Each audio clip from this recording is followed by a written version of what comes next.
Yo, what is going on YouTube? It is your boy the Greek Mamba back with something a little bit different today. Goodness gracious, it has been quite some time since I've actually sat down and done a post commentary like this. But actually this is going to be something like I've never done before.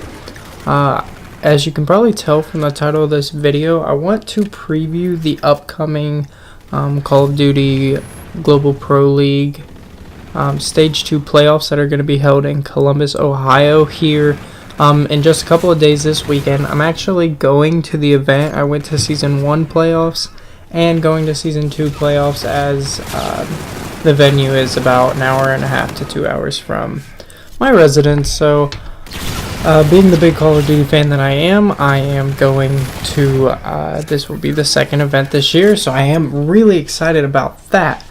So before going, I wanted to kind of make a predictions video since the bracket is already out. If you guys haven't seen the bracket, I will be going over it in this video, so don't worry about that. But the bracket did come out right after Group Green, the final groups finished out. They did the bracket draw, and so I'll go ahead and lay the bracket out for you. Alright, so on the top side, on round 1, we're going to have FaZe Clan going up against Team Envious. Sorry about that. We got FaZe Clan and Team Envious. And then we're going to have on the same side of that bracket, we have Luminosity and Splyce, which this is a crazy matchup for the first match. We obviously, Luminosity and Splyce have matched up in the past 2 LAN events. They've matched up in the grand final. Splyce taking the first one at Season 1 playoffs, which I was there live. And then Luminosity getting revenge at CWL Anaheim. Also, both those teams didn't drop a bracket series. That's what I'm trying to say. Neither of the teams, when they won, dropped the bracket series. So that's also interesting. They were definitely by far, at least before their qualifying groups, regarded as the top 2 teams in the world. I almost said in North America, but Splyce is obviously a European team, having an Irishman and then 3 UK players. But so there was some big controversy because if you guys watched the group, the green group, and then after when they picked the bracket, they didn't actually pull the teams out live. So there was a couple people on Twitter, who was it? Octane from LG, and then I believe I saw Classic. It was either Classic or Slacked. Not sure, but anyway, I guess it doesn't really matter, but they were kind of joking around. I don't think that they were really serious, but kind of saying that it was rigged, that they had to play Splyce first. But anyway, I'll get into that matchup, and then we go to the bottom side of the bracket, which is obviously what I would consider the easier side of the bracket for the top teams. We have E-United going up against Enigma 6. E-United, obviously, with the new addition of Clayster on their team. They played with a lot of fire, and I'll get into all that here in just a minute. And then we have the last matchup here in the first round. We have Optic Gaming versus Fnatic. So I'll go ahead and run through all these teams from what I think is the worst team all the way to the best team. I'm going to tell you why I think that. And then I'm also going to give you my predictions for how I think the bracket will play out. Obviously, it is a double elimination tournament, so you have to keep that in mind.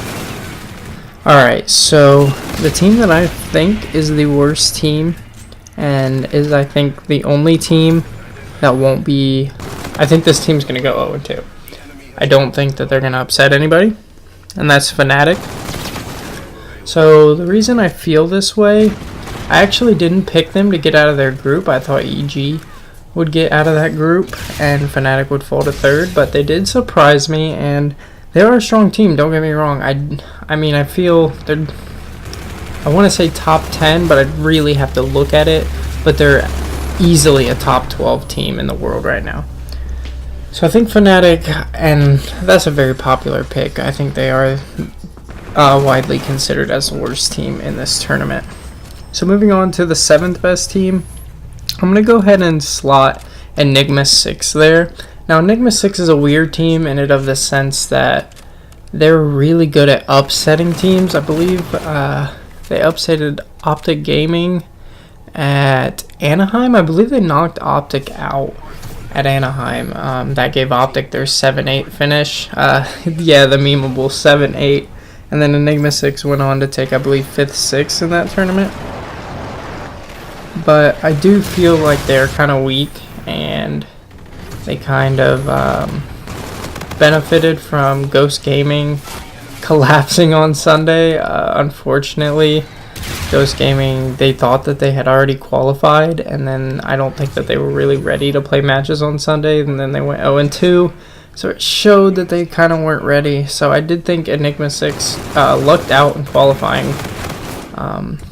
That's my personal opinion. I'm sure they're fans and they will say otherwise. They did 3-0 Ghost Gaming on Sunday, so I mean, they earned it. Don't get me wrong, they did earn it. Going 4-2 in that group, I believe they beat FaZe and Ghost one time. They split those series, which is all you can really do.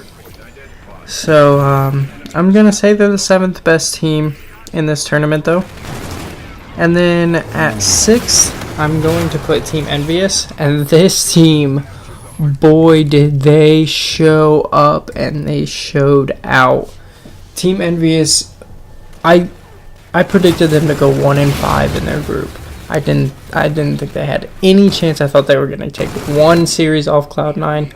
I didn't think that they had any chance to get out of that group, but they ended up going 4-2, losing only to Optic Gaming. So they 2-0'd Epsilon, which everybody did. But Epsilon is, I mean, who saw that collapse coming, right? I can't think of a single person who thought Epsilon was getting 4th in that group.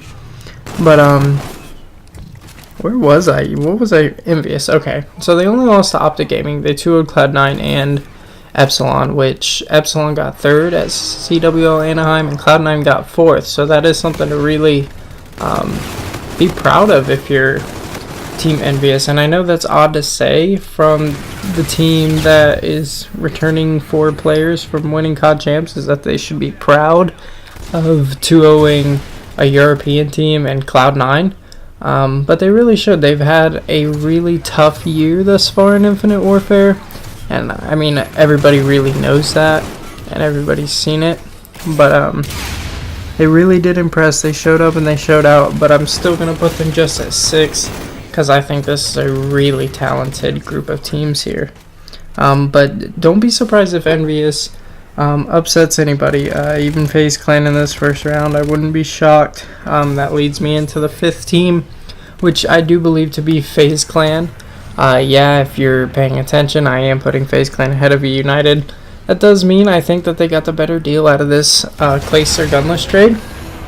Even though Gunless is more of a, I don't want to call him a jetpacker, but he's better at this style Call of Duty than boots on the ground. So we've seen, and then Clayster's more of a boots on the ground guy. It's just, I don't want to get into Clayster right now because I'll talk about them later on in the video, but we'll talk about FaZe Clan. So they looked shaky with Gunless, to say the least at first, but as the weekend went on in their qualifiers, they definitely started looking a lot better. I mean, a lot better. So now that they've gotten, what is it, like 3 more weeks under their belt of practice, I do expect them to come out and to show some things, especially in Search and Destroy and in Uplink. 2 game modes where your teamwork has got to be on point. I think they're going to show that they've really tuned some stuff up, and they are going to be a factor in this tournament. Okay, so moving on to what I think to be the 4th best team in the tournament right now. And this was a hard one, but I'm going to put Splyce there. It's weird to say that they've been the top 2 team for, what is it now, 2-3 months, and to put them at 4 now after 1 weekend is tough to do. But okay, so I never really considered Splyce to be the 2nd best team in the world. I know most people did, and my opinion was very unpopular in that aspect, but I just always thought that in the Stage 1 playoffs, as well as CWO Anaheim, they kind of got an easy run. I don't have their run in front of me, but I know they didn't play Optic. I don't believe they played FaZe, you know, E United with Gunless. So it was just runs that weren't very impressive. Kind of like Cloud9's run at CWO Anaheim. They were playing, they were beating the teams that upset the better teams. You know what I'm saying? So they weren't really playing the best teams there.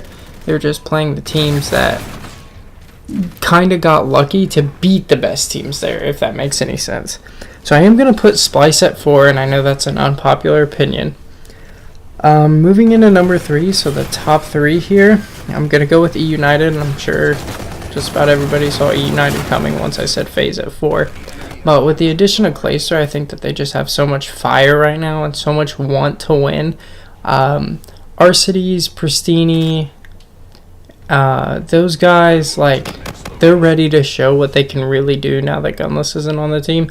Silly as well, but I feel like the Twins, more so than Silly, just they benefit from Clayster's fire, the fire that Clayster brings to the team now that he's been dropped. And you've heard everybody say it, a dropped Clayster is a scary Clayster. You don't want to play a dropped Clayster, and I really do believe that. The way Clayster was getting hype during the qualifiers and all that, which is obviously the only land we've seen this team on, it just shows me something different from this team. Like, they're hungry. They won one with Gunless earlier this year. I believe it was either Dallas or Atlanta. They got to the grand final in both of those. They won whichever the first one was against Optic Gaming, and then they lost to Optic later on in the year. But that was with Gunless, and a lot of people think that Gunless was, you know, the reason that they won that. And I think that they're out to prove that he definitely was not. And Clayster's out to prove that FaZe definitely shouldn't have dropped him. Clayster is pissed off. Clayster is mad at FaZe. And I think rightfully so. They've sort of been bashing him after this, saying he really wasn't the in-game leader and that was always Enable. I don't really buy that one bit.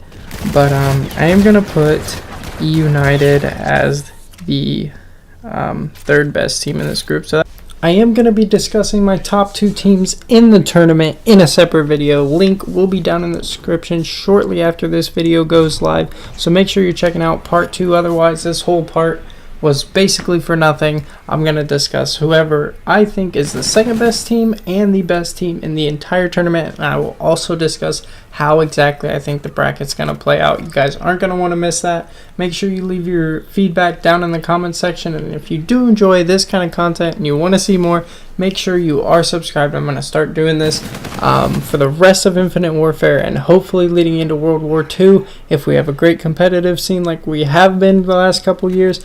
I will see you guys in the next one.